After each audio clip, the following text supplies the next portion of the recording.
guys, I am Crystal Sky, and today I'm going to be coloring this naname picture, this one, and this little retrospective page, and I'm going to talk about my character. So, I have never talked about naname in great detail because there's a story behind her, and I didn't want to spoil it. But I decided that I want to tell you about her, and I have picked out things that won't ruin the story that I'm trying to tell and are actually better for you guys to know. So I'd like you to meet Naname. She is one half of a pair of twins. Her brother was lost in a tragic accident, and she witnessed that. So she is of high school age. And she's always putting on this happy face that she's got going on here. She's very charismatic, but secretly very lonely. She misses her twin brother who was part of her, but she loves everything around her, just as it always was. Her and her brother both have powers. Superhero powers almost. Naname has the power of light and darkness. Each power is hand-based for her. She keeps her dark power all locked up tight and uses her light power. Now her light power, in order to describe it, her light power is not just lights as you would see them. It's also light refractions. Anything that's clinging to light particles. It's very science-y based. Her powers, when put together, could possibly create universes. So she is very, very, very powerful. She doesn't like to use her power almost at all. She likes to be pretty normal. But she's got the power of light and darkness. She's also well-versed in hand-to-hand combat. Her father was a guard. Her family, on her side, the only two people she knows are her mother and her father. But a little backstory on her mother and father. Her mother and father ran away together. Her mother was a very distinguished woman in her family, and her father was just simply the guard to protect her, and they ran away together and had twins. So that's their backstory, and of course the father, being a very security heavy focused man that he is, taught Naname how to protect herself. Hand-to-hand combat. It's very well suited for her power as well, because light and darkness, she gets anywhere near you, she could just knock your sight out and smack you in the face. But of course there's some drawbacks. Her powers aren't all powerful. Her brother, who had the power of earth, he could control earthy things, and water. He used them both together to create really shiny, high-pressured rocks, usually, which is not really special or interesting. But that was what he used his power for, usually. And, yeah. That was Ryu, which is her twin brother, who's no longer alive. Let's see what else. Let's talk about her family. So as you notice, she's wearing a kimono. Her family was originally from Japan, but they moved when they escaped to America.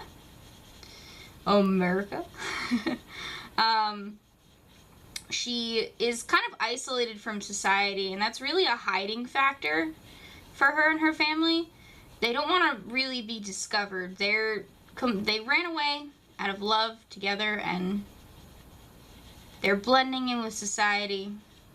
And even though her world knows quite a bit about power users and people who have strange quirks to them. They hide in society because most of society doesn't have powers. Society knows about it, but they don't, most of them are normal. It's just a very select few amount of people who are not normal. So they're hiding in the mass of society because they're in love, which is cute. And of course, Naname is hiding there as a person, so she doesn't really like using her powers, but she can. She will. I've always thought of Naname as a character who has two faces. A very happy face that she puts on for everybody, any of her friends or anything, almost as if she's trying to protect them from what hurt her. And then the side of her that is so lonely and alone that she just wants to escape somewhere and she's just not quite sure how to do that. I've always, I don't know, I'm a really big fan of this character. She was the first character that I ever created, and she means a lot to me. So we'll just put that out there. I'm not really sure. I don't really have a good skin tone color for her in this little set that I'm using. I kind of want to use like a yellow and then a brown and then a pink to lighten it up a little bit, but I think that might be a little too dark actually for her complexion. She's got very light skin. She's a very inside person, even though she's happy and, you know, very flamboyant.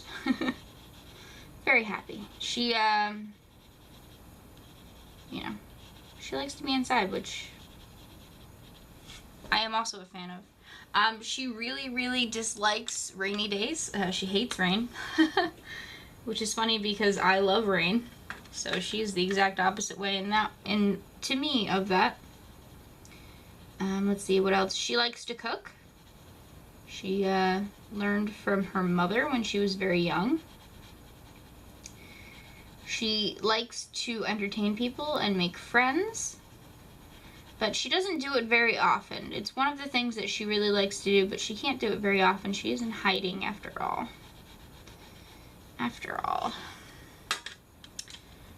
And she misses her brother terribly, which poor Naname, right? Alright. I did this little doodle of Ryu with some flowers behind him, and I absolutely fell in love with it. I really like the way that drawing came out. So I don't want to mess it up. Don't mess it up, me. Don't do it. Got a little bit of red in that skin. Ooh, too much red. Too much red. I just wanted to add like a little bit of pink in the cheeks, but it did not work out well. Okay, that's not awful. The skin tones in this set are very few and far between, just dark skin tones. Which is fine, but I do have light characters.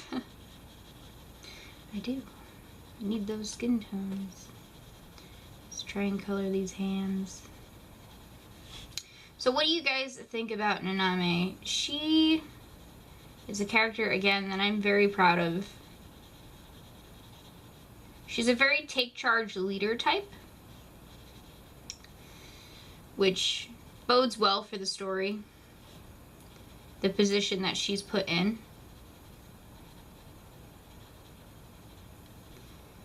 And even though her home life has not been the greatest, because let's face it, she has not had a very good home life at all in the story here. She's very traumatized and everything. And even though that's something about her, she never gives up.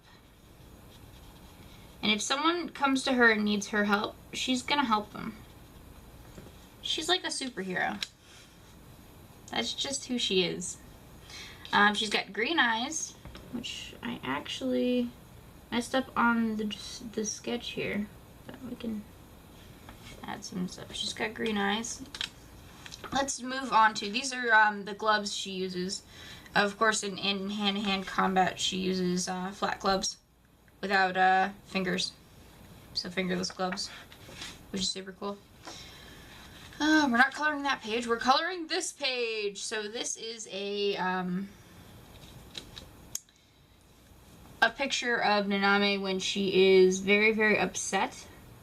And although I picture her very happy most of the time, she does get very upset. I mean, she does have reasons to be upset. Her family, her brother, she does get upset. So we're having a drawing here. And I'm not erasing any of the sketch lines. I don't feel like it. I kind of want it to be a really loose, messy, kind of colorful sketch about Naname. Now that you guys have met my character, really, instead of just seeing her and going, oh, that's her. Her story is one of 3 in a universe where we'll learn about how power users came into the public light and how they're protecting themselves and how they were. So Malos' story is a story of old tradition and how the power users had gotten in all these years without anyone finding out that they had powers or some such issue. And the 9 Masks, which is the second chronologically, is how the power users came into the public light. And then Naname's story is after they are in the public light and have been known in the public, and how they're getting along now after they've come into that light. So Naname overall, out of a character, is not a very powerful character. She's actually a very weak character.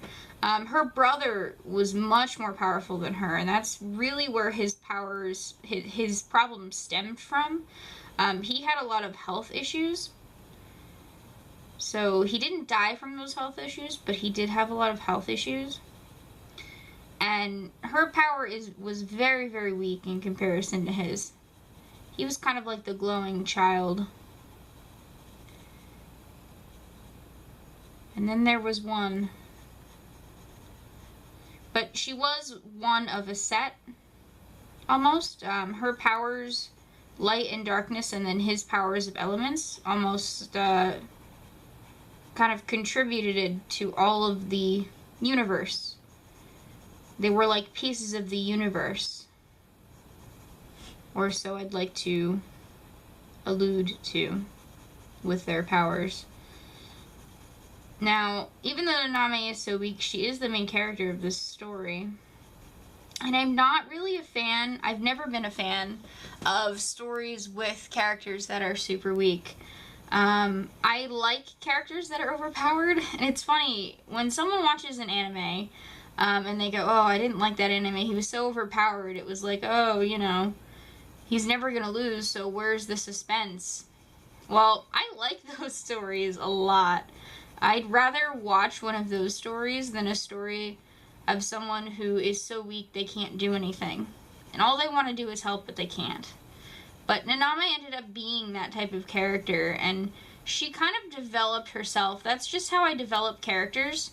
I just kind of create the story, and they develop their own personalities and everything just as the story goes along. And as I wrote the story for Naname's Gift, and I wrote her, I wrote a book that was Naname's Gift, and it was kind of like getting to know her. Like, hello, you know, what have you gone through that's made you the way you are? And I know everything that's made her the way she is. And that's what makes her such an amazing character to me. It's just how interesting she is. She is a very interesting character in my opinion. But of course, I think my characters are interesting, and people think my characters are awful probably, or, you know. I'm not saying that anybody does, but I'm saying, you know. I like her because I made the character. So I'm a fan. She's overly nice and just a generally very good girl. Her brother really helped to bring her into a sense of justice.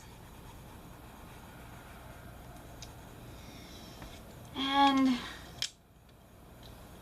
we've got the kimono. Now, I don't think I originally pictured these characters wearing kimonos. Ryu and Naname are the only two in the story that wear kimonos. Ryu specifically, Ryu and Naname both wear a type of kimono that has a sash that sits in a certain way on the body that I was just a fan of. And eventually you guys will probably see her in her school uniform. You will see her go to school. I'm not going to let any more in on that. This is all actually in the first chapter. Her brother's death, her family life, and everything that I've said so far is just in the first chapter of the book. I don't know if it'll be in the first chapter if I make it a manga or whatever, but it's in the first chapter of the book, so we're just kind of going over the first chapter and what I think about it. If you guys have any ideas, anything that you find odd, like any sort of contrivances or anything that you go, well, that doesn't make any sense or something like that, just let me know. Maybe I'll either said it wrong or it needs to be fixed. Story-wise, it needs to be fixed. But, so yeah, she's gonna be going to a school for people like her, and that's the whole story. She's going to a school. Why can't I talk today? I was fine earlier. School specifically to develop her powers after she's found. And of course, she is my favorite character. She's so pretty.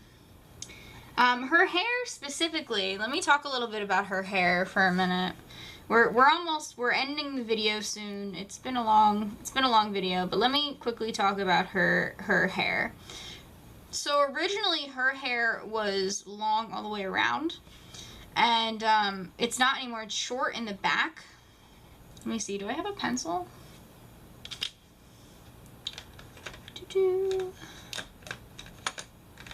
I don't think I have a pencil here. Who doesn't have a pencil? I have a pencil. Let me do this on this page. So her hair, well, you can see right here, her hair is short in the back. This is the worst pencil ever. And then there's long kind of fluffs in the front. That's very reminiscent of a tanuki type thing. That's kind of what I was going for when I made her character. I wanted to have something of an interesting type feel to it. I wanted to have a very striking silhouette, and I didn't want to have a hairstyle that was very used. So I haven't seen a lot of characters with her hairstyle. So I made her hairstyle up. She's got two things in the front where she tucks back behind her ear. So the front is long, the back is short. And that's Naname. So I hope you guys enjoyed this video where I introduce you to my character. She has been my character for a really long time, and I picked up drawing and she was the first thing that I drew, and yeah, I hope you guys like her. So again, if you have any questions or anything about the character, I don't want to reveal too much about my story. You guys understand, right? But I've been saying a lot, and that's not something I do very much on this character, but I'm super nervous about telling you guys things about my characters because I'm very protective of my babies. Anyway, guys, thanks so much for watching. I'll see you guys later, and I hope you guys are interested to meet some other characters. Maybe we'll go more depth into Malos or any other characters that you guys have seen that you really, really like. So thank you guys so much for watching, and I'll see you guys later.